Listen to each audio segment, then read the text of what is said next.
ಭಾರತದಿಂದ ರಫ್ತಾಗ್ತಿರೋಂಥದ್ದು ಆಲ್ಮೋಸ್ಟ್ 2 ಲಕ್ಷಕ್ಕೂ ಹೆಚ್ಚು ರೀತಿಯ ಪ್ರಾಡಕ್ಟ್ಗಳು ಭಾರತದಿಂದ ಬೇರೆ ಬೇರೆ ದೇಶಗಳಿಗೆ ರಫ್ತಾಗುತ್ತೆ.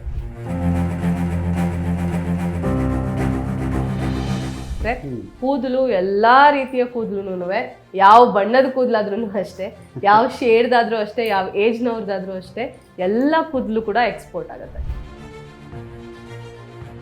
So anything related to medical industry ಅದನ್ನ ರಫ್ತು ನಿಮಗೆ ನಾಲೆಡ್ಜ್ ಇಲ್ದಲೇ ಮಾಡಬೇಡಿ ಅಂತ ಹೇಳ್ತೀನಿ. ಎಲ್ಲರೂ ಮಾಡೋದು ಅದೊಂದೇ ಮಿಸ್ಟೇಕು. ಯಾಕಂದ್ರೆ ಎಕ್ಸ್ಪೋರ್ಟ್ ಅಲ್ಲಿ ನಿಮಗೆ ದೊಡ್ಡ ಅಡ್ವಾಂಟೇಜು, ನೀವು ಮ್ಯಾನುಫ್ಯಾಕ್ಚರರ್ ಆಗಿರ್ಬೇಕಾದ ಅವಶ್ಯಕತೆ ಇಲ್ಲ. ಹಾಯ್ ಹಲೋ ನಮಸ್ಕಾರ, welcome to boss Wala YouTube channel. ನಾನು ಚೈತ್ರ. ಸ್ನೇಹಿತರೆ, ಬಿಸ್ನೆಸ್ ಅನ್ನ ಶುರು ಮಾಡೋದಕ್ಕಿಂತ ಅದನ್ನ ಬೆಳೆಸೋದೇ ಒಂದು ದೊಡ್ಡ ಚಾಲೆಂಜ್ ಅಂತ ಹೇಳ್ಬೋದು. ಸೊ ನಿಮ್ಮ ಒಂದು ಬಿಸ್ನೆಸ್ ಅನ್ನ ಇಂಟರ್ನ್ಯಾಷನಲ್ ಲೆವೆಲ್ಗೆ ರೀಚ್ ಮಾಡಿಸ್ಬೇಕು.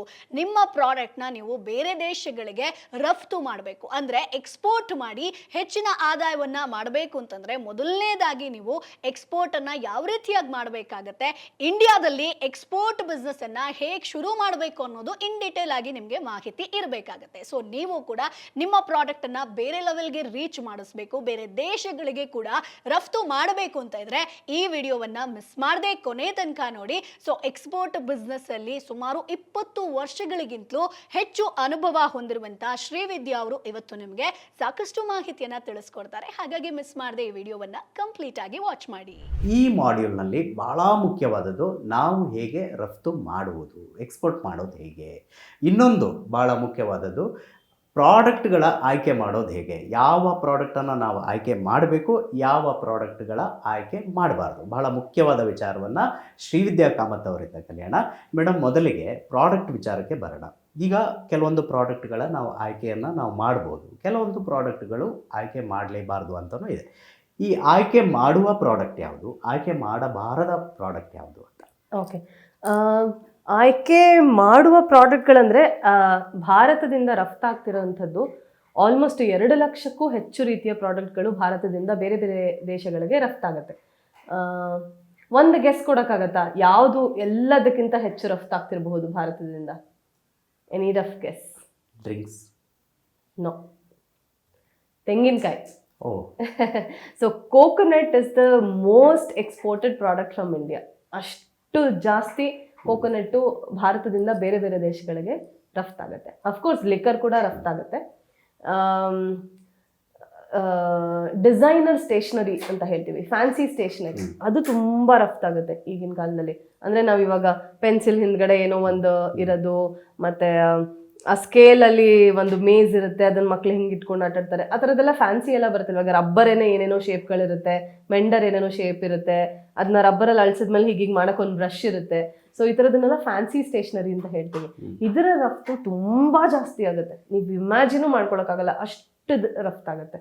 ಹ್ಯಾಂಡಿಕ್ರಾಫ್ಟ್ ಪ್ರಾಡಕ್ಟ್ಸ್ ಇದು ತುಂಬ ಮುಖ್ಯ ಆಗುತ್ತೆ. ಯಾಕಂದರೆ ಹಳ್ಳಿಗಳಲ್ಲಿ ಮ್ಯಾನುಫ್ಯಾಕ್ಚರ್ ಆಗುವಂತಹ ಚಿಕ್ಕ ಪುಟ್ಟ ಹ್ಯಾಂಡಿಕ್ರಾಫ್ಟ್ ಪ್ರಾಡಕ್ಟ್ಸ್ಗಳು ಏನಿದೆ ಅದಕ್ಕೆ ಹೊರ ರಾಜ್ಯಗಳಲ್ಲಿ ತುಂಬ ಅಂದರೆ ತುಂಬ ಡಿಮ್ಯಾಂಡ್ ಇದೆ. ಮತ್ತು ಆಯುರ್ವೇದಿಕ್ ಪ್ರಾಡಕ್ಟ್ಸ್ ತುಂಬ ಜಾಸ್ತಿ ಡಿಮ್ಯಾಂಡ್ ಇದೆ. ಇದರಲ್ಲಿ ಸ್ಪೆಷಲಿ ಸೌತ್ ಇಂಡಿಯಾನಲ್ಲಿ ಮ್ಯಾನುಫ್ಯಾಕ್ಚರ್ ಆಗುವಂತಹ ಆಯುರ್ವೇದಿಕ್ ಪ್ರಾಡಕ್ಟ್ಗಳಿರ್ಬೋದು, ಥೆರಪ್ಯೂಟಿಕ್ ಪ್ರಾಡಕ್ಟ್ಗಳಿರಬಹುದು, ಅದು ಕನ್ಸ್ಯೂಮಬಲ್ ಆಗಿರಬಹುದು, ಬ್ಯೂಟಿ ಪ್ರಾಡಕ್ಟ್ ಆಗಿರಬಹುದು, ಅಥವಾ ಈ ನೋವಿನ ಎಣ್ಣೆ ಅಂತಹ ಪ್ರಾಡಕ್ಟ್ಗಳಾಗಿರ್ಬೋದು, ಹೇರ್ ಆಯಿಲ್ಗಳಿರ್ಬೋದು, ಇದಕ್ಕೆಲ್ಲ ಬಹಳಷ್ಟು ಡಿಮ್ಯಾಂಡ್ ಇದೆ. ಅದಲ್ದಲೇ ಆರ್ಗ್ಯಾನಿಕ್ ಮೇಕಪ್ ಪ್ರಾಡಕ್ಟ್ಸ್ ಬರುತ್ತೆ ಇವಾಗಿನ ಕಾಲದಲ್ಲಿ, ಅದೆಲ್ಲನೂ ತುಂಬ ಹೈಯೆಸ್ಟ್ ಡಿಮ್ಯಾಂಡಲ್ಲಿದೆ. ರೈಸ್, ವೀಟ್, ಫ್ರೂಟ್ಸ್, ಕೆಲವು ವೆಜಿಟೇಬಲ್ಸು, ಇದೆಲ್ಲನೂ ಬಹಳಷ್ಟು ಡಿಮ್ಯಾಂಡ್ನಲ್ಲಿದೆ. ಅದಲ್ದಲೇ ಪ್ರತಿಯೊಂದು ಪೋರ್ಟಿಂದನೂ ದಿನದ ಲೆಕ್ಕದಲ್ಲಿ, ಆ್ಯಕ್ಚುಲಿ ನಾನು ವಾರದ ಅಥವಾ ತಿಂಗಳ ಲೆಕ್ಕದಲ್ಲೂ ಹೇಳ್ತಲ್ಲ, ದಿನದ ಲೆಕ್ಕದಲ್ಲಿ ಬಹಳಷ್ಟು ಕಂಟ್ರಿಗಳಿಗೆ ಎಲ್ಲ ರೀತಿಯ ಸೀ ಫುಡ್ ಕೂಡ ಎಕ್ಸ್ಪೋರ್ಟ್ ಆಗುತ್ತೆ.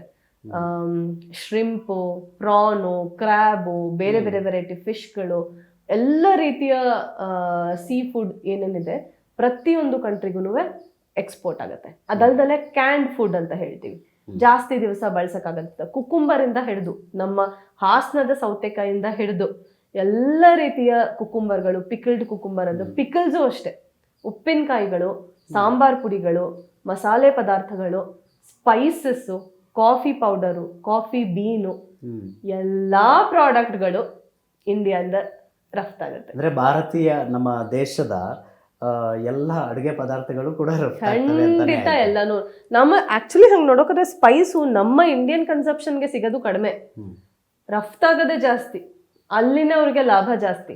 ಹಾಗಾಗಿ ನಿಮ್ಗೆ ಸ್ಪೈಸಸ್ ನಿಮ್ಗೆ ಇಂಡಿಯನ್ ಕನ್ಸಂಪ್ಷನ್ಗೆ actually demand and supply ratio gap ಇದೆ, ಎಲ್ಲಾನು ಎಕ್ಸ್ಪೋರ್ಟ್ ಆಗುತ್ತೆ. ಅದಕ್ಕೂ ನಿಮ್ಗೆ ಆಶ್ಚರ್ಯ ಆಗ್ಬೋದು, ಎಲ್ಲದಕ್ಕಿಂತ ಜಾಸ್ತಿ ಎಕ್ಸ್ಪೋರ್ಟ್ ಆಗೋದು ಏನ್ ಗೊತ್ತಾ? ಕೂದಲು. ತುಂಬಾ ಜಾಸ್ತಿ ನಾವ್ ಎಲ್ಲಿಗೆ ಹೋಗಿ ಮುಡಿ ಕೊಡಿಸ್ತೀವೋ ಅದೆಲ್ಲ ಕಲೆಕ್ಟ್ ಆಗ್ಬಿಟ್ಟು ಒಂದ್ ಕಡೆ ರಿಫೈನರಿನಲ್ಲಿ ಅದು ಕ್ಲೀನ್ ಆಗಿ ಕೆಲವರು ವಿಗ್ ಮಾಡ್ತಾರೆ, ಇಲ್ಲ ವಿಗ್ ಮ್ಯಾನುಫ್ಯಾಕ್ಚರಿಂಗ್ ಯೂನಿಟ್ಗಳಿಗೆ ಬೇರೆ ಬೇರೆ ದೇಶಗಳಿಗೆ ರಫ್ತಾಗತ್ತೆ. ತಿರುಪತಿ ಇರ್ಬೋದು, ನಂಜನಗೂಡು ಇರಬಹುದು, ಇನ್ಯಾವುದೋ ಒಂದು ದೇವಸ್ಥಾನ ಇರ್ಬೋದು, ಎಲ್ಲ ಕಡೆ ನಾವು ಕೂಡ ಮುಡಿ ಎಷ್ಟು ಇಂಚ್ ಇದ್ರು ಅಷ್ಟೇ, ಎಷ್ಟು ಇದಿದ್ರು ಅಷ್ಟೇ, ಎಷ್ಟು ಉದ್ದ ಇದ್ರು ಅಷ್ಟೇ, ಎಷ್ಟು ಚಿಕ್ಕದಾಗಿದ್ರು ಅಷ್ಟೇ, ಕೂದಲು ಎಲ್ಲಾ ರೀತಿಯ ಕೂದಲುನುವೆ, ಯಾವ ಬಣ್ಣದ ಕೂದಲಾದ್ರೂ ಅಷ್ಟೇ, ಯಾವ ಶೇಡ್ದಾದ್ರೂ ಅಷ್ಟೇ, ಯಾವ ಏಜ್ನವ್ರದ್ದಾದ್ರೂ ಅಷ್ಟೇ, ಎಲ್ಲ ಕೂದಲು ಕೂಡ ಎಕ್ಸ್ಪೋರ್ಟ್ ಆಗತ್ತೆ. ಸೊ ಈ ರೀತಿ ಹತ್ತತ್ರ 1.5-2 ಲಕ್ಷ ಪ್ರಾಡಕ್ಟ್ಗಳ ಲಿಸ್ಟ್ ಇದೆ. ಚಪ್ಪಲಿ, leather products, hand bags, purses, wallets, jeans, garments, hand embroidered dress materials and saris, ಮತ್ತೆ ಈ ಲೇಹ್ಯಗಳು ಅಂತ ಮಾಡ್ತಾರೆ, ಆಯುರ್ವೇದಿಕ್ ಲೇಹ್ಯಗಳ ಥರ. ಅದಕ್ಕೆ ಶೆಲ್ಫ್ ಲೈಫ್ ಜಾಸ್ತಿ ಇರುತ್ತೆ. ಅದು ಕಲ್ಲಂಗಡಿ ಹಣ್ಣು, ಸಿಕ್ಕಾಬಟ್ಟೆ ವಾಟರ್ ಮೆಲನ್ನು ಮತ್ತೆ ಜಾಕ್ ಫ್ರೂಟ್ ಇಂಡಿಯಾನಲ್ಲಿ ಸಿಗಷ್ಟು ಬೇರೆ ಕಡೆ ಸಿಗಲ್ಲ. ಅದು ಬಿಟ್ರೆ ಆಫ್ರಿಕಾಯಿಂದ ಬೇರೆ ಬೇರೆ ಕಂಟ್ರಿಗೆ ಹೋಗುತ್ತೆ. But Jack fruit biggest biggest growth ಇರೋದು ಇಂಡಿಯಾನಲ್ಲೇನೆ. ಸೊ ಜಾಕ್ ಫ್ರೂಟ್ ಮತ್ತೆ ರಾ ಜಾಕ್ ಫ್ರೂಟ್ ಮತ್ತೆ ಹಣ್ಣು ಅಷ್ಟೇ, ಎರಡರದ್ದು ಅದರದ್ದು ಬೈ ಪ್ರಾಡಕ್ಟ್ಸ್ಗಳು, ಕಾಂಡಿಮೆಂಟ್ಸು, ಇದೆಲ್ಲಾನು ಬೇರೆ ಬೇರೆ ದೇಶಗಳಿಗೆ ರಫ್ತಾಗತ್ತೆ. ಈ ಎಲ್ಲ ಪ್ರಾಡಕ್ಟ್ಗಳನ್ನು ನಾನು ಅದನ್ನೇ ಹೇಳ್ತಾ ಇದೀನಲ್ಲ, ಯಾವುದನ್ನು ಮ್ಯಾನುಫ್ಯಾಕ್ಚರ್ ನೀವೇ ಮಾಡಬೇಕು ಅನ್ನೋ ಅವಶ್ಯಕತೆ ಇಲ್ಲ. ನೀವು ಡೀಲರ್ ಅಥವಾ ಮೀಡಿಯೇಟರ್ ಆಗಿ ನೀವು ಇನ್ನೊಬ್ಬರ ಹತ್ರ ಪರ್ಚೇಸ್ ಮಾಡಿಕೊಂಡು ನೀವು ಇದನ್ನ ಮಾಡ್ಬೋದು. ಅದಲ್ದಲೆ ಯೂನಿಫಾರ್ಮ್ಸು, ಅದಕ್ಕೆ ಬೇಕಾಗಿರುವಂಥ ಶೂಸ್ಗಳು, ಬ್ಯಾಗ್ಗಳು, ಮತ್ತೆ ಟೀ ಶರ್ಟ್ಸ್ ಇಂದ ಹಿಡಿದು textile industry export is biggest GDP contributor for export of India. So ಸಿಕ್ಕಾಬಟ್ಟೆ ಪ್ರಾಡಕ್ಟ್ಗಳು, ಕಿಚನ್ ಯುಟೆನ್ಸಿಲ್ಸು, ಅದೆಲ್ಲನೂ ಇಲ್ಲಿಂದ ಇಂಡಿಯಾದಿಂದ ಬೇರೆ ಇದಕ್ಕೆ ರಫ್ತಾಗ್ತದೆ. ಹಾಗಾಗಿ ಸ್ನೇಹಿತರೆ, ನೀವು ತಯಾರಿಸುವಂತ ಯಾವುದೇ ಪ್ರಾಡಕ್ಟ್ ಆಗಲಿ ಅದನ್ನ ಜಸ್ಟ್ ಒಂದು ಫ್ಲೈಟ್ ಅಲ್ಲಿ ಹಾಕಿಬಿಟ್ರೆ ಮುಗೀತು, ಎಕ್ಸ್ಪೋರ್ಟ್ ಆಗೋಯ್ತು ಅಂತ ನೀವು ಅನ್ಕೊಂಡ್ರೆ ಅದು ತಪ್ಪು. ಯಾಕಂತಂದ್ರೆ ನೀವು ಎಕ್ಸ್ಪೋರ್ಟ್ ಮಾಡಬೇಕು ಅಂತಂದ್ರೆ ನಿಮ್ಮ ಪ್ರಾಡಕ್ಟ್ಗಳಿಗೆ ಒಂದಷ್ಟು ಪ್ರೊಸೀಜರ್ಗಳಿರುತ್ತೆ. ಸೊ ನೀವು ಪ್ರೊಸೀಜರ್ನ ಫಾಲೋ ಮಾಡಬೇಕು, ಪರ್ಮಿಷನ್ಗಳನ್ನ ತಗೋಬೇಕಾಗತ್ತೆ, ಅದಕ್ಕೆ ಅದರದ್ದೇ ಆದಂತಹ ರೂಲ್ಸ್ ಆ್ಯಂಡ್ ರೆಗ್ಯುಲೇಷನ್ಸ್ ಇರುತ್ತೆ. ಸೊ ಸೇಫ್ ಆಗಿ ನಿಮ್ಮ ಪ್ರಾಡಕ್ಟ್ನ ನೀವು ಬೇರೆ ದೇಶಕ್ಕೆ ರಫ್ತು ಮಾಡಬೇಕು ಅಂತಂದ್ರೆ ಅದಕ್ಕೆ ಸರಿಯಾದ ಪ್ಯಾಕೇಜಿಂಗ್ ಕೂಡ ಇರಬೇಕಾಗತ್ತೆ. ಸೊ ಇವೆಲ್ಲದ್ರ ಬಗ್ಗೆ ಇನ್ ಡಿಟೇಲ್ ಆಗಿ ಮಾಹಿತಿ ಬೇಕು. ನಿಮ್ಮ ಪ್ರಾಡಕ್ಟ್ ಕೂಡ ಬೇರೆ ದೇಶಗಳಿಗೆ ರಫ್ತಾಗಿ ಸೊ ನೀವು ಕೂಡ ನಿಮ್ಮ ಬಿಸ್ನೆಸ್ ಅನ್ನ ಒಂದು ಬೇರೆ ಲೆವೆಲ್ಗೆ ರೀಚ್ ಮಾಡಿಸಬೇಕು ಅಂತ ಇದ್ರೆ ಈಗಲೇ ಬಾಸ್ವಾಲಾ ಆಪ್ ನ ಡೌನ್ಲೋಡ್ ಮಾಡಿ. ಇಲ್ಲಿ ನಿಮಗೆ ಸುಮಾರು 2 ಗಂಟೆ 23 ನಿಮಿಷದ ಸಂಪೂರ್ಣ ಕೋರ್ಸ್ ಇದೆ. ಯಾರು ಇದರಲ್ಲಿ ಯಶಸ್ವಿ ಆಗಿದ್ದಾರೋ, ಎಕ್ಸ್ಪೋರ್ಟ್ ಬಿಸ್ನೆಸ್ ಬಗ್ಗೆ ಯಾರಿಗೆ ಇನ್ ಡಿಟೇಲ್ ಆಗಿ ಮಾಹಿತಿ ಇದೆಯೋ ಅವರೇ ನಿಮಗೆ ಇಲ್ಲಿ ಸಾಕಷ್ಟು ಗೈಡೆನ್ಸ್ ಅನ್ನ ಕೊಡ್ತಾರೆ. ಜೊತೆಗೆ ನಿಮ್ಗೆ ಏನೇ ಡೌಟ್ ಇದ್ರೂ ಕೂಡ ನೇರವಾಗಿ ಎಕ್ಸ್ಪರ್ಟ್ ಜೊತೆಗೆ ವಿಡಿಯೋ ಕಾಲ್ ಮಾಡೋ ಮುಖಾಂತರ ಕೂಡ ನಿಮ್ಮ ಪ್ರಾಬ್ಲಮ್ಸ್ಗೆ ನೀವು ಇಲ್ಲಿ ಸೊಲ್ಯೂಷನ್ ಅನ್ನ ಪಡ್ಕೊಳ್ಬಹುದು. ಹಾಗಾಗಿ ಈಗಲೇ ಬಾಸ್ವಾಲಾ ಆಪ್ ನ ಡೌನ್ಲೋಡ್ ಮಾಡಿ. ಈಗ ನಾವು ರಫ್ತು ಮಾಡಬಾರ್ದು ಅನ್ನುವಂತ ಉತ್ಪನ್ನ ನನ್ನ ಪರ್ಸನಲ್ ಅಡ್ವೈಸ್ ಅಂದ್ರೆ ಇಂಥದ್ದು ಮಾಡಬಾರ್ದು ಅನ್ನೋಂಥದ್ದು ಸ್ವಲ್ಪ ಕಡಿಮೆ. ಕೆಲವು ಫಾರ್ಮಾ ಪ್ರಾಡಕ್ಟ್ಗಳಿಗೆ ರಿಸ್ಕ್ ಜಾಸ್ತಿ ಇದೆ. ಕೆಲವು ನಿಮಗೆ ಫಾರ್ಮಸಿಯ ಬ್ಯಾಕ್ಗ್ರೌಂಡ್ ಇದ್ದು, ನಿಮಗೆ ಅದರ ನಾಲೆಡ್ಜ್ ಇದ್ದು, ಅದನ್ನ ಹ್ಯಾಂಡಲ್ ಮಾಡುವಂತಹ ಕೆಪಾಸಿಟಿ ಇದ್ರೆ ಅವಾಗಷ್ಟೇ ನೀವು ರಫ್ತು ಮಾಡ್ಬೋದು. ಅದಲ್ದಲೆ ಕೆಲವು ಮೆಡಿಕಲ್ ಎಕ್ವಿಪ್ಮೆಂಟ್ಸ್, ಆ ಮೆಡಿಕಲ್ ಎಕ್ವಿಪ್ಮೆಂಟ್ಸು ನಿಮಗೆ ಅದ್ರ ಬಗ್ಗೆ ನಾಲೆಡ್ಜ್ ಇರಬೇಕು. ಇಲ್ಲ ಅಂತಂದ್ರೆ ನಾನು ಬರೀ ನನ್ನ ಎಕ್ಸ್ಪೋರ್ಟ್ ಲೈಸೆನ್ಸ್ ಇದೆ, ನಾನು ರಫ್ತು ಮಾಡ್ತೀನಿ ಅನ್ನೋದು ಕಷ್ಟ ಆಗುತ್ತೆ. So anything related to medical industry ಅದನ್ನ ರಫ್ತು ನಿಮಗೆ ನಾಲೆಡ್ಜ್ ಇಲ್ದಲೆ ಮಾಡಬೇಡಿ ಅಂತ ಹೇಳ್ತೀನಿ. ಅದು ಬಿಟ್ರೆ ಎರಡನೇದು ಕೆಲವು ಫುಡ್ ಪ್ರಾಡಕ್ಟ್ಸ್ಗಳು, ಅದಕ್ಕೆ ಇಷ್ಟು ಶೆಲ್ಫ್ ಲೈಫ್ ಅಂತ ಇರುತ್ತೆ. ನಾವು ಎಕ್ಸ್ಪೋರ್ಟ್ ನ ಮಾಡುವಾಗ ಪ್ರತಿ ಸತಿನೂ ಏರ್ ಮೇಲಲ್ಲಿ ಮಾಡೋಕ್ಕಾಗಲ್ಲ, ಶಿಪ್ಪಿಂಗ್ ಅಲ್ಲೇ ಜಾಸ್ತಿ ಹೋಗೋದು, ಶಿಪ್ಪಲ್ಲೇ ಜಾಸ್ತಿ ಹೋಗೋದು. ಆಗ ಹೋಗುವಾಗ ನಮ್ಮ ಪ್ರಾಡಕ್ಟ್ ಏನಿರುತ್ತೆ, ಫುಡ್ ಪ್ರಾಡಕ್ಟ್ ಇದ್ದಾಗ ಅದು ಸ್ಪಾಯ್ಲೇಜ್ ತುಂಬಾ ಚಾನ್ಸಸ್ ಇರುತ್ತೆ. ಇವಾಗ ಈಜಿಪ್ಟ್ಗೆ ಹೋಗ್ಬೇಕು ಅಂದ್ರೆ ನಾನು ಚೆನ್ನೈ ಅಥವಾ ಕೊಚ್ಚಿನಿಂದ ಕಳಿಸಿದ್ರೆ 7-8 ದಿನ ತಗೊಳುತ್ತೆ ಅದು ತಲುಪಕ್ಕೆ, ಅಥವಾ ಇನ್ನೂ ಜಾಸ್ತಿ ತಗೊಳುತ್ತೆ. ಸೊ 8 ದಿನ ಶೆಲ್ಫ್ ಲೈಫ್ ಇರುತ್ತಾ ನನ್ನ ಫುಡ್ ಪ್ರಾಡಕ್ಟ್ಗೆ, ಆ ಕ್ಯಾಲ್ಕುಲೇಷನ್ ನಿಮ್ಗೆ ಗೊತ್ತಿರಬೇಕು. ಇಲ್ಲ ಗೊತ್ತಿರೋರು ನಿಮ್ಮ ಟೀಮ್ನಲ್ಲಿ ಇರಬೇಕು. ಸೊ ಅವಾಗಷ್ಟೇ ನೀವು ಅಂಥ ಪ್ರಾಡಕ್ಟ್ಸ್ನ ನೀವು ಎಕ್ಸ್ಪೋರ್ಟ್ ಮಾಡಲಿಕ್ಕೆ ಸಾಧ್ಯ. ನಾವು ಮಾಡಬಾರ್ದು ಅನ್ನೋಂಥ ಪ್ರಾಡಕ್ಟ್ ಯಾವುದೂ ಹೇಳಲಿಕ್ಕಾಗಲ್ಲ. ಬಟ್ ನೀವು ಪ್ರಾಡಕ್ಟನ್ನು ನೀವು ಮಾಡುವಾಗ ಫುಡ್ ಪ್ರಾಡಕ್ಟ್ಸ್ಗಂತೂ ಎಂಡ್ಲೆಸ್ ಡಿಮಾಂಡ್ ಇದೆ, ಡೈರಿ ಪ್ರಾಡಕ್ಟ್ಸ್ಗೆ ಎಂಡ್ಲೆಸ್ ಡಿಮಾಂಡ್ ಇದೆ. ನೀವು ಪನೀರ್ ಮ್ಯಾನುಫ್ಯಾಕ್ಚರಿಂಗ್ ಇಂಡಸ್ಟ್ರಿಯಿಂದ ಎಲ್ಲಾದರೂ ಇಲ್ಲ ನಮ್ಮ ನಂದಿನಿದೆ ತುಪ್ಪ ಪನೀರು ಚೀಸನ್ನೆಲ್ಲ ತೊಗೊಂಡು ನಾವು ಮತ್ತಿರ್ಗ ಅದನ್ನು ಎಕ್ಸ್ಪೋರ್ಟ್ ಮಾಡ್ತೀನಿ ಅಂತ ಅಂದ್ರೂ ಅದಕ್ಕೆಲ್ಲದಕ್ಕೂ ಇರುವಂತಹ ಶೆಲ್ಫ್ ಲೈಫು, ಅದಕ್ಕೆ ಮೇಂಟೈನ್ ಮಾಡಬೇಕಾಗಿರುವಂತಹ ಟೆಂಪರೇಚರು, ಅದಕ್ಕೆ ನೀವು ರಿಕ್ವಿಸಿಷನ್ ಕೊಡಬೇಕಾಗಿರೋದು ಶಿಪ್ಮೆಂಟ್ಗೆ ನೀವು ಹೋಗುವಾಗ, ಇದರದ್ದೆಲ್ಲ ಪ್ರೋಟೋಕಾಲ್ಸು ಪ್ರೊಸೀಜರ್ಸು ಇರುತ್ತೆ. ಇದರ 100% ನಾಲೆಡ್ಜ್ ಇಲ್ದಲೆ ನೀವು ಎಕ್ಸ್ಪೋರ್ಟ್ ಲೈಸೆನ್ಸ್ ಇದೆ ಅನ್ನೋ ಒಂದು ಕಾರಣಕ್ಕೋಸ್ಕರ ಇವತ್ತು ಎಲ್ಲರೂ ಮಾಡೋದು ಅದೊಂದೇ ಮಿಸ್ಟೇಕು. ಯಾಕಂದರೆ ಎಕ್ಸ್ಪೋರ್ಟಲ್ಲಿ ನಿಮಗೆ ದೊಡ್ಡ ಅಡ್ವಾಂಟೇಜು ನೀವು ಮ್ಯಾನುಫ್ಯಾಕ್ಚರರ್ ಆಗಿರಬೇಕಾದ ಅವಶ್ಯಕತೆ ಇಲ್ಲ. ಎಕ್ಸ್ಪೋರ್ಟ್ ಒಂದಕ್ಕೆ ಅಲ್ಲ, ಇಲ್ಲೂ ಇಂಡಿಯಾದಲ್ಲೂ ಅಷ್ಟೇ ನಮ್ಮ ಪ್ರಾಡಕ್ಟ್ಸನ್ನೇ ಡಿಸ್ಟ್ರಿಬ್ಯೂಟರ್ಶಿಪ್ ಥರ ತೊಗೊಂಡು ಬೇರೆ ಅವ್ರು ಸೇಲ್ ಮಾಡ್ತಾರೆ ಅಂತವ್ರು ಎಷ್ಟೊಂದು ಜನ ಇದ್ದಾರೆ. ಸೊ ಅವರಿಗೆ ಮಾರ್ಜಿನ್ ಜಾಸ್ತಿನೇ ಸಿಗುತ್ತೆ. ಸೊ ಎಕ್ಸ್ಪೋರ್ಟ್ ಕಳಿಸ್ದಾಗ ಇನ್ನೂ ಜಾಸ್ತಿ ಮಾರ್ಜಿನ್ ಸಿಗುತ್ತೆ ಅಂತ ಅಂದ್ಬಿಟ್ಟು ಎಲ್ಲ ಪ್ರಾಡಕ್ಟ್ಸ್ನು ನೀವು ಎಕ್ಸ್ಪೋರ್ಟ್ ಮಾಡೋಕ್ಕಾಗಲ್ಲ. ಸಿರಿಂಜಸ್ಸಿಂದ ಹಿಡಿದು ಪ್ರತಿಯೊಂದು ಪ್ರಾಡಕ್ಟು ಅಷ್ಟೇ. ಶೆಲ್ಫ್ ಲೈಫ್ ಇರುವಂತಹ products, medical equipments, pharmaceutical products ಮತ್ತು ನ್ಯೂಟ್ರಾಸ್ಯೂಟಿಕಲ್ಸ್ ಅಂತ ಹೇಳ್ತೀವಿ, ಅದೂ ಅಷ್ಟೇ. ಈಗ ಸ್ಪಿರುಲಿನ ಟ್ಯಾಬ್ಲೆಟ್ಸ್ ಅಂತ ಬರುತ್ತೆ, ಪ್ರೋಬಯೋಟಿಕ್ಸ್ ಅಂತ ಬರುತ್ತೆ. ಇದಕ್ಕೂ ಅಷ್ಟೇ ಕೆಲವು ರೀತಿಯ ಟೆಂಪ್ರೇಚರ್ನ ಮೇಂಟೈನ್ ಮಾಡಬೇಕಾಗತ್ತೆ. ಯಾಕಂದರೆ ಸಾಗರದ ಮೇಲೆ ಅದು ಹೋಗುವಾಗ ಅಲ್ಲಿನ ಟೆಂಪ್ರೇಚರು ಹ್ಯೂಮಿಡ್ ಇರುತ್ತೆ. ಆ ಹ್ಯೂಮಿಡಿಟಿಗೆ ಮತ್ತದು ಸಲೈನ್ ವಾಟರು, ಸಾಲ್ಟ್ ವಾಟರು ಕ್ಯಾನಲ್ಲಿ ಇಟ್ಟಿರ್ತಾರೆ. ಎಕ್ಸ್ಪೋಜರ್ ಫಾರ್ ಇದು ಇರಲ್ಲ, ವೆಂಟಿಲೇಷನ್ ಇರಲ್ಲ. ಸೊ ಅಂತಹ ಕಂಡೀಷನ್ಸ್ಗೆ ಮಾಡಬೇಕಾಗುವಂತಹ ಪ್ಯಾಕಿಂಗ್ನ ಕೂಡ ಒಂದು ಟೆಕ್ನಾಲಜಿ ಅದು ಸ್ಕಿಲ್ ಅಂತ ಹೇಳಲ್ಲ ನಾನು, ಇಟ್ ಇಸ್ ಅ ಟೆಕ್ನಾಲಜಿ. ಅದ್ರ ಬಗ್ಗೆ ನಾಲೆಡ್ಜು ಮತ್ತು ಎಕ್ಸ್ಪೀರಿಯನ್ಸ್ ಇಲ್ದಲೆ ಅಂತಹ ಪ್ರಾಡಕ್ಟ್ಸ್ನ ನೀವು ಮಾಡೋದ್ರಿಂದ, ರಫ್ತು ಮಾಡೋದ್ರಿಂದ ನಿಮ್ಮ ಹೆಸರು ಕೆಡುತ್ತೆ, ದೇಶದ ಹೆಸರು ಕೆಡುತ್ತೆ, ಲಾಸ್ ಕೂಡ ಆಗುತ್ತೆ. ಸೊ ಇಂತಹದನ್ನು ಅವಾಯ್ಡ್ ಮಾಡಿ ಅಂತ ಹೇಳಲ್ಲ, ನಾಲೆಡ್ಜ್ ಇಲ್ದಲೆ ಕೈ ಹಾಕಬೇಡಿ ಅಷ್ಟೇ. ಓಕೆ,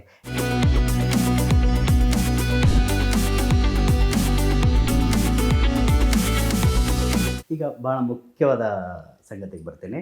ಎಕ್ಸ್ಪೋರ್ಟ್ ಆರಂಭ ಮಾಡೋದು ಹೇಗೆ? ನಾವು ಈಗ ಬ್ಯಾಂಕ್ ಅಕೌಂಟು ತೆರಿಬೇಕಾಗತ್ತೆ, ಜೊತೆಗೆ ಪ್ಯಾನ್ ಕಾರ್ಡು, ಅದ್ರ ಮಹತ್ವ ಕೂಡ ಇಲ್ಲಿದೆ.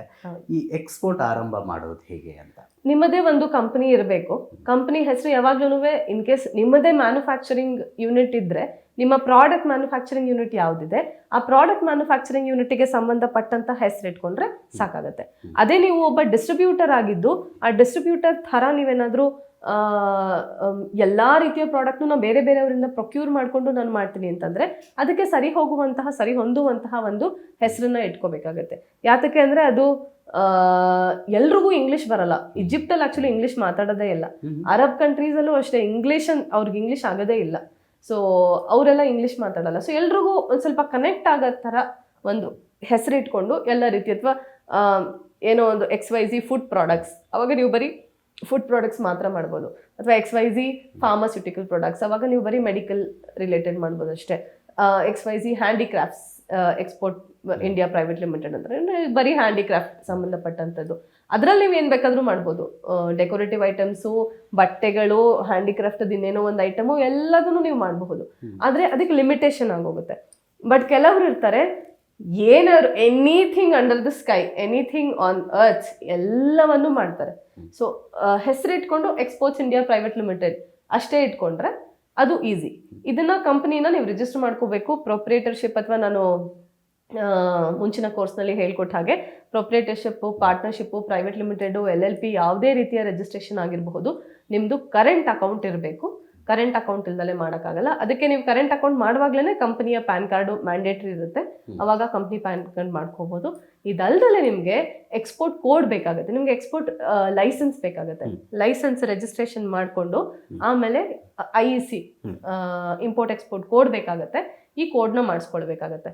ಅದಲ್ದಲೇ ಯಾವ ಪೋರ್ಟಿಂದ ನೀವು ಮಾಡ್ತೀರಾ ಆ ಪೋರ್ಟಿಂದ ಪೋರ್ಟ್ ಕೋಡ್ ಒಂದು ಬೇಕಾಗುತ್ತೆ. ಅದು ಪ್ರತಿಯೊಂದು ಪೋರ್ಟ್ಗೂ ಸಪ್ರೇಟ್ ಕೋಡ್ ಇರುತ್ತೆ. ಆದರೆ ಅದು ಒನ್ ಟೈಮ್ ರಿಜಿಸ್ಟ್ರೇಷನು, ಅದು ಲೈಫ್ ಟೈಮ್ ವ್ಯಾಲಿಡಿಟಿ ಇರುತ್ತೆ. ನೀವು ಮತ್ತಿರ್ಗ ಅದನ್ನು ರಿನ್ಯೂ ಮಾಡ್ಕೊಳ್ಬೇಕಾದಂತಹ ಅವಶ್ಯಕತೆ ಇರಲ್ಲ. ನೀವು ಒಂದ್ಸತಿ ವಿಶಾಖಪಟ್ಟಣದಿಂದ ಮಾಡಿಸಿದ್ರೆ ಅದು ನಿಮಗೆ ಪರ್ಮನೆಂಟ್. ನೀವು ಕೋಲ್ಕತ್ತಾ, ಈಗ ಬಾಂಗ್ಲಾದೇಶಕ್ಕೆ ನೀವೇನೋ ಕಳಿಸ್ಬೇಕು ಅಂತಂದರೆ ನಿಮಗೆ ಈಸಿಯೆಸ್ಟು ಕೋಲ್ಕತ್ತಾ. ಸೊ ಕೋಲ್ಕತ್ತಾಯಿಂದ ನೀವು ಒಂದು ಪೋರ್ಟ್ ಕೋಡ್ ಮಾಡಿಸ್ಕೊಂಡ್ರೆ ಅದು ನಿಮಗೆ ಲೈಫ್ ಟೈಮು. ನೀವು ಅದನ್ನು ಪ್ರತಿ ವರ್ಷ ನೀವು ಕಳಿಸ್ತಾ ಇದ್ದೀರೋ, ಪ್ರತಿ ತಿಂಗಳು ಕಳಿಸ್ತಾ ಇದ್ದೀರೋ ಇಲ್ವೋ ಏನೋ ಗೊತ್ತಿಲ್ಲ, ನೀವು ರಿನ್ಯೂ ಮಾಡಬೇಕಾದ ಅವಶ್ಯಕತೆ ಇರಲ್ಲ. ಹಾಗಾಗಿ ನೀವು ಯಾವ್ಯಾವ ಪೋರ್ಟಿಂದ ನೀವು ಎಕ್ಸ್ಪೋರ್ಟ್ ಮಾಡ್ತೀರೋ ಆ ಎಲ್ಲ ಪೋರ್ಟಿಂದನೂ ನಿಮಗೆ ಒಂದು ಪೋರ್ಟ್ ಕೋಡ್ ಬೇಕಾಗತ್ತೆ. ಓಕೆ, IEC ಅಂದರೆ ಕೋಡ್ ಅಲ್ವಾ? ಹೌದು. ಓಕೆ, ಈ ಕೋಡು ನಮಗೆ ಅವಶ್ಯಕತೆ. ಈಗ ಆನ್ಲೈನ್ ಪೇಮೆಂಟ್ ಅಂತ ಹೇಳ್ತಾರೆ, ಆನ್ಲೈನ್ ಪೇಮೆಂಟು ಮತ್ತು ಅಪ್ಲಿಕೇಶನ್ ಫೀ ಅಂತ ಏನೋ ಹೇಳ್ತಾರೆ, ಇದು ಏನು? ಇದು ನೀವು ರಿಜಿಸ್ಟ್ರೇಷನ್ ಮಾಡಬೇಕಾದ್ರೆ ನೀವು ಆನ್ಲೈನ್ ನಿಮಗೆ ಮಾಡಬಹುದು. ಆದರೆ ಇಟ್ ಈಸ್ ವೆರಿ ಡಿಫಿಕಲ್ಟ್. ಎಲ್ಲವನ್ನು ನಾನು ಹೇಳೋದು ಯಾವುದನ್ನು ಗೊತ್ತಿಲ್ಲದೆ ಇರುವಾಗ ಸ್ವಂತವಾಗಿ ಟ್ರೈ ಮಾಡೋದಕ್ಕಿಂತ ಯಾರಾದ್ರೂ ಒಬ್ರು ಮೂಲಕ ತಿಳಿದಿರೋರ ಮೂಲಕ ನೀವು ಆನ್ಲೈನ್ ಅಲ್ಲಿ ಮಾಡಬಹುದು. ಇದಕ್ಕೆಲ್ಲ ಒಂದೊಂದು ಪೋರ್ಟ್ಗೆ ಒಂದೊಂದು ಫೀಸ್ನ ಫಿಕ್ಸ್ ಮಾಡಿರ್ತಾರೆ. ನೀವು ಅದಲ್ದಲ್ಲೇ ನಿಮಗೆ ಒಂದು ಲೈಸೆನ್ಸ್ ಏನು ಬೇಕು, ಎಕ್ಸ್ಪೋರ್ಟ್ ಲೈಸೆನ್ಸ್ ಏನು ಬೇಕು, ಅದಕ್ಕೆ ಸಪ್ರೇಟ್ ಅಪ್ಲಿಕೇಶನ್ ಕೊಟ್ಟು ಅದಕ್ಕೆ ನೀವು ಒಂದು ಅಪ್ರೂವಲ್ ತಗೋಬೇಕಾಗತ್ತೆ. ಸೊ ಇದು ಎಕ್ಸ್ಪೋರ್ಟ್ ಪ್ರಮೋಷನ್ ಕೌನ್ಸಿಲ್ ಅಂತ ಇದೆ. ಈ ಎಕ್ಸ್ಪೋರ್ಟ್ ಪ್ರಮೋಷನ್ ಕೌನ್ಸಿಲ್ EPC ನಲ್ಲಿ ನಿಮಗೆ ಅದರ ಅಂಡರಲ್ಲಿ 26 ಬೇರೆ ಬೇರೆ ಕ್ಯಾಟಗರಿ ಇದೆ. 9 ಕಮೋಡಿಟಿ ಕ್ಯಾಟಗರೀಸ್ ಬರುತ್ತೆ. ಅಂದ್ರೆ ಈ separate promotion council, export promotion council ಏನಿದೆ 26, ಅದರಲ್ಲಿ ಎಲ್ಲ ರೀತಿಯ ಪ್ರಾಡಕ್ಟ್ಗಳನ್ನು ಕ್ಯಾಟಗರೈಸ್ ಮಾಡ್ತಾ ಹೋಗ್ತಾರೆ. ಫುಡ್ ಪ್ರಾಡಕ್ಟ್ಸ್ ಅಂದ್ರೆ ಸ್ಪೈಸ್ ಇಂದ ಹಿಡಿದು ಕಾಫಿಯಿಂದ ಹಿಡಿದು ಎಲ್ಲ ರೀತಿಯ ಫುಡ್ ಪ್ರಾಡಕ್ಟ್ಸ್ ಅದರಲ್ಲಿ ಬರುತ್ತೆ. ಕೋಕೋನಟ್ ಡೆವಲಪ್ಮೆಂಟ್ ಬೋರ್ಡ್ ಏನಿದೆ ಅದು ಕೋಕೋನಟ್ ಅದನ್ನು ಪೂರ್ತಿ ನೋಡ್ಕೊತಾ ಇದೆ. ಹಾಗೆ 26 ಸಪ್ರೇಟ್ EPCs ಇದೆ, ಮತ್ತೆ 9 ಬೇರೆ ಕಮಾಡಿಟಿ ಬೋರ್ಡ್ಸ್ ಇದೆ. ಇವ್ರ ಹತ್ರ ನೀವು ಎಲ್ಲಾನು ಅಪ್ಲಿಕೇಶನ್ ಒಂದೇ ಆನ್ಲೈನ್ ಎಕ್ಸ್ಪೋರ್ಟ್ ಕಮಿಷನ್ ಇದ್ರಲ್ಲೇನೆ ಗವರ್ಮೆಂಟ್ ಆಫ್ ಇಂಡಿಯಾ ವೆಬ್ಸೈಟ್ ಅಲ್ಲೇ ಸಿಗತ್ತೆ. ಅದರಲ್ಲಿ ನೀವು ಯಾವ ಕ್ಯಾಟಗರಿ ಇದನ್ನು ಯಾವ್ದು ಅಂಡರ್ ಮಾಡಬೇಕು ಅನ್ನೋದು ಗೊತ್ತಿರಬೇಕು. ಅಲ್ಲಿ ಫಸ್ಟ್ ರಿಜಿಸ್ಟ್ರೇಷನ್ ಪ್ರೋಟೋಕಾಲ್ ಮುಗಿಸ್ಕೊಂಡು ಆ ಸರ್ಟಿಫಿಕೇಟ್ ಏನಿರುತ್ತೆ ಅದ್ರ ಮೂಲಕ ನೀವು IEC ಕೋಡನ್ನ ಜನರೇಟ್ ಮಾಡಿಸ್ಕೊಬೇಕಾಗುತ್ತೆ. ಈ RCMC ಅಂತಾರಲ್ಲ, ಅದು ಏನು ಮೇಡಮ್? ಅದು ರಿಜಿಸ್ಟ್ರೇಷನ್ ಕಮ್ ಮೆಂಬರ್ಶಿಪ್ ಸರ್ಟಿಫಿಕೇಟ್ ಅಂತ ಬರುತ್ತೆ. ಇದು ಮ್ಯಾಂಡೇಟ್ರಿ ಆಗುತ್ತೆ ನೀವು ಎಕ್ಸ್ಪೋರ್ಟ್ ಬಿಸ್ನೆಸ್ನ ಶುರು ಮಾಡಬೇಕಾದ್ರೆ. ನೀವೀಗ ಎಕ್ಸ್ಪೋರ್ಟ್ ಬಿಸ್ನೆಸ್ ಅಂತ ನೀವು ಇದರಲ್ಲಿ ಬ್ಯಾಂಕ್ ಅಕೌಂಟ್ನ ಕ್ರಿಯೇಟ್ ಮಾಡ್ತಿರಲ್ಲ, ಅದ್ರ ಜೊತೆಗೇನೆ RCMC ಸರ್ಟಿಫಿಕೇಟ್ನ ಕೇಳ್ತಾರೆ. RCMC is very easy. ನೀವು ಕಾಲೇಜ್ಗೆ ಒಂದು ಹೊಸ ಕೋರ್ಸ್ಗೆ ನೀವು ಅಡ್ಮಿಷನ್ ಮಾಡ್ಕೊಳ್ಬೇಕಾದ್ರೆ ನೀವು ಏನು ಡೀಟೇಲ್ಸ್ನ ಮಾಡ್ತಿರೋ ಹಾಗೆ ನಿಮ್ಮ ಕಂಪ್ನಿನ ಎಕ್ಸ್ಪೋರ್ಟ್ ಆಗಿ ನೀವು ರಿಜಿಸ್ಟ್ರೇಷನ್ ಮಾಡಿಸ್ಬೇಕಾದ್ರೆ ನಿಮ್ಮ ಕಂಪ್ನಿಯ ಕೆಲವು ಡೀಟೇಲ್ಸ್ಗಳನ್ನ ಕೇಳ್ಕೊಂಡು, ನಿಮ್ಮ ಪ್ರಾಡಕ್ಟನ್ನ, ನಿಮ್ಮ ಬ್ಯಾಕ್ಗ್ರೌಂಡ್ನ, ನಿಮ್ಮ ಎಕ್ಸ್ಪೀರಿಯನ್ಸ್ನ ಕೇಳ್ಕೊಂಡು ಒಂದಷ್ಟು ಕ್ವೆಶನ್ಸ್ ಇರುತ್ತೆ. ಅದಕ್ಕೆ ನೀವು ಅಪ್ಲಿಕೇಶನ್ನ ಸಬ್ಮಿಟ್ ಮಾಡಿದ್ಮೇಲೆ ಅವರು ಸ್ವಲ್ಪ ಸಣ್ಣ ಮಟ್ಟಿಗೆ ಬ್ಯಾಕ್ಗ್ರೌಂಡ್ ವೆರಿಫಿಕೇಶನ್ ಮಾಡಿ ನಿಮ್ಗೆ ಅದೊಂದು ಸರ್ಟಿಫಿಕೇಟ್ ಕೊಡ್ತಾರೆ. ಇದಿಲ್ದಲೇ ನೀವು IEC ಕೋಡನ್ನ ಅಪ್ಲೈ ಮಾಡೋದಕ್ಕಾಗಲ್ಲ. ಓಕೆ ಮೇಡಮ್, ಈಗ ನೀವೇನು ಹೇಳಿದ್ರಿ, IEC ಕೋಡ್ ಬಗ್ಗೆ ಹೇಳಿದ್ರಿ, RCMC ಬಗ್ಗೆ ಹೇಳಿದ್ರಿ, ಈ ಎಲ್ಲ ಗೈಡೆನ್ಸ್ಗಳು ನಮಗೆ ಎಲ್ಲಿ ಸಿಗುತ್ತೆ, ಯಾವ ಥ್ರೂ? ಇದು ಎಲ್ಲದಕ್ಕೂ ನಿಮಗೆ ಥರ್ಡ್ ಪಾರ್ಟಿ ಏಜೆಂಟ್ಸ್ ಇರ್ತಾರೆ, ಅವ್ರ ಮೂಲಕ ಮಾಡಬಹುದು. ಎಲ್ಲದಕ್ಕೂ ನಿಮಗೆ ಸ್ವಂತ ನಾಲೆಡ್ಜ್ ಇದ್ದು ನೀವು ಓದು ಬರೆದು ನೀವು ಟ್ರಯಲ್ ಆ್ಯಂಡ್ ಎರರಲ್ಲಿ ಮಾಡ್ತೀನಿ ಅನ್ನೋ ಹಾಗಿದ್ರೆ ಸ್ವಂತವಾಗಿ ಮಾಡಬಹುದು. ನಾ ಹೇಳಿದ ಹಾಗೆ ಈಗ MSME ರಿಜಿಸ್ಟ್ರೇಷನು ಎಷ್ಟು ಈಸಿನೋ ಆನ್ಲೈನಲ್ಲಿ ಒಂದು 5 ನಿಮಿಷದೊಳಗಡೆ ಬಂದ್ಬಿಡುತ್ತೆ ಅಂತ ಹೇಳಿದ್ನೋ, ಇದೂ ಅಷ್ಟೇ 5 ನಿಮಿಷದಲ್ಲಿ ಬರಲ್ಲ, ವೀಕ್ಸ್ ಟುಗೆದರ್ ಸ್ವಲ್ಪ ತಗೊಳುತ್ತೆ ಟೈಮು, ಬಟ್ ಮಾಡಬಹುದು. ಆಗದೇ ಇರುವಂಥದ್ದೇನಲ್ಲ, ಆದರೆ ಇಟ್ ಇಸ್ ವೆರಿ ಡಿಫಿಕಲ್ಟ್. ಅದಕ್ಕೆ ಥರ್ಡ್ ಪಾರ್ಟಿ ವೆಂಡರ್ಸ್ ತುಂಬ ಜನ ಇದ್ದಾರೆ. ನಮ್ಗೆ ಹೇಗೆ CAಗಳು ಇದನ್ನ ಮಾಡ್ಕೊಡ್ತಾರೆ, ಹಾಗೆ CA ತರದವ್ರೇನೆ ಎಕ್ಸ್ಪೋರ್ಟ್ ಇಂಪೋರ್ಟ್ ಪೋರ್ಟ್ ಕೋಡ್ಗಳನ್ನ ಮಾಡ್ಕೊಡುವಂತಹ ಥರ್ಡ್ ಪಾರ್ಟಿ ವೆಂಡರ್ಸ್ ಇರ್ತಾರೆ, ಅವ್ರ ಮೂಲಕ ಮಾಡಿಸ್ಕೊಳ್ಬಹುದು. ಓಕೆ, ಈಗ ಕರೆಂಟ್ ಅಕೌಂಟ್ ಬಗ್ಗೆ ಹೇಳಿದ್ರಿ ಮೇಡಮ್. ಈಗ ನಾವು ಸಾಮಾನ್ಯವಾಗಿ ತೆರೆಯುವ ಕರೆಂಟ್ ಅಕೌಂಟೇ ಸಾಕಾಗುತ್ತಾ, ಅಥವಾ ಎಕ್ಸ್ಪೋರ್ಟ್ಗಂತಾನೆ ಬೇರೆ? ಏನಿಲ್ಲ, ನಿಮ್ಗೆ ನಾರ್ಮಲ್ ಕರೆಂಟ್ ಅಕೌಂಟ್ ಇದ್ರೇನೆ ಸಾಕು. ಆದ್ರೆ ನಿಮ್ಗೆ ಅದ್ರಲ್ಲಿ ಕೇಳ್ತಾರೆ ನಿಮ್ಮ ಬಿಸ್ನೆಸ್ ಯಾವ ರೀತಿಯ ಬಿಸ್ನೆಸ್ ನೀವು ಮಾಡ್ತೀರಾ ಅನ್ನೋದು ನೀವು ಕರೆಂಟ್ ಅಕೌಂಟ್ ಓಪನ್ ಮಾಡುವಾಗ್ಲೇ ಕೇಳ್ತಾರೆ. ನೀವು ಅಲ್ಲಿ ಎಕ್ಸ್ಪೋರ್ಟ್ ಬಿಸ್ನೆಸ್ ಅಂತ ಡಿಕ್ಲೇರ್ ಮಾಡಬೇಕಾಗತ್ತೆ. ಇದು ಏನಕ್ಕೆ ಕೇಳ್ತಾರೆ ಅಂತಂದ್ರೆ, ನಿಮಗೆ ಕೆಲವು ಸತಿ ಪೇಮೆಂಟ್ ಬರುವಾಗ ಅಲ್ಲಿನ ಕರೆನ್ಸಿನಲ್ಲಿ ಬಂದಿರಬಹುದು, ಅದನ್ನ ಇಲ್ಲಿ ಕನ್ವರ್ಟ್ ಆಗ್ಬಿಟ್ಟು ನಿಮ್ಮ ಬ್ಯಾಂಕ್ ಅಕೌಂಟ್ ಡಿಪಾಸಿಟ್ ಆಗುತ್ತೆ. ಸೊ US ಅಲ್ಲಿ ಬಂತು ಅಂತಂದ್ರೆ ಅದು US ಅವರು ಡೆಪಾಸಿಟ್ ಮಾಡಿರ್ತಾರೆ, ಅದು ನಿಮ್ಗೆ ಕನ್ವರ್ಟ್ ಆಗ್ಬಿಟ್ಟು ಸಿಗುವಾಗ ಅದೆಷ್ಟೋ ಒಂದು ಪರ್ಸೆಂಟೇಜ್ ಹೋಗಿ ಬ್ಯಾಂಕ್ಗೆ ನಿಮಗೆ ಇಂಡಿಯನ್ ಕರೆನ್ಸೀಸ್ ಅಲ್ಲಿ ವಾಪಸ್ ಸಿಗುತ್ತೆ ನಿಮಗೆ. ಸೊ ಅದಕ್ಕೋಸ್ಕರ ನೀವು ನಿಮ್ಮ ಮೋಡ್ ಆಫ್ ಬಿಸ್ನೆಸ್ ಎಕ್ಸ್ಪೋರ್ಟ್ ಅಂತ ಡಿಕ್ಲೇರ್ ಮಾಡ್ಕೋಬೇಕಾಗುತ್ತೆ. ಓಕೆ, ಇದಿಷ್ಟನ್ನ ನಾವು ರೆಡಿ ಮಾಡಿಕೊಂಡ್ರೆ ನಾವು ಎಕ್ಸ್ಪೋರ್ಟ್ ಮಾಡೋಕ್ಕೆ ಸಜ್ಜಾಗಿದ್ದೀವಿ ಅಂತ? ಖಂಡಿತ ಹೌದು. ಆದರೆ ಎಲ್ಲದಕ್ಕಿಂತ ಮುಖ್ಯ ಈ ರಿಜಿಸ್ಟ್ರೇಷನ್ ಪ್ರಾಸೆಸ್ ಎಲ್ಲ ಏನಿದೆ, ಪೋರ್ಟ್ ಕೋಡ್ ತಗೊಳ್ಳೋದಾಗ ಅದು ಎಲ್ಲದಕ್ಕೂ ನಿಮಗೆ ಬೇರೆಯವ್ರು ಸಿಗ್ತಾರೆ.